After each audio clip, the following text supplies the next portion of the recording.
ste ma počuli. Nejakú radu tu máme.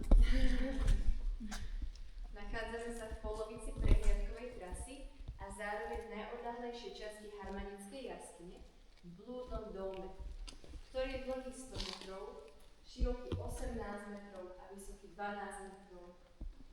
Blúdny dom dostal pomenovanie podľa toho, že kedysi ho objavitelia zablúdili.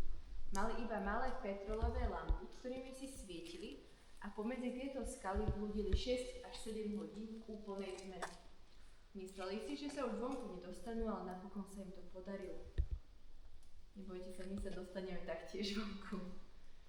Môžete si všimnúť, že v tejto sále sa nenachádza žiadna výzdoba. Čo si myslíte, prečo? Áno. Táto sála vznikla rútením stropu pri zemetrasení, preto sú tu všetky tieto popadané balvany. Jediný kúsok výzdoby, ktorý sa tu zachoval, sa nachádza tu vpravo, taký biely kúsok. Vidíte ho? A vedľa neho máme obrátenú siluetu vysokých Tatier s majestátnym krývaním uprostred. Ak by ste s tým všetci súhlasili, môžeme si vyskúšať jaskynu tmu, ako zažívali objavitelia, keď sa tu stratili. Môžeme? Tak môžete si na chvíľku tú kameru vypnúť, aby nesvietila. Aby bola úplná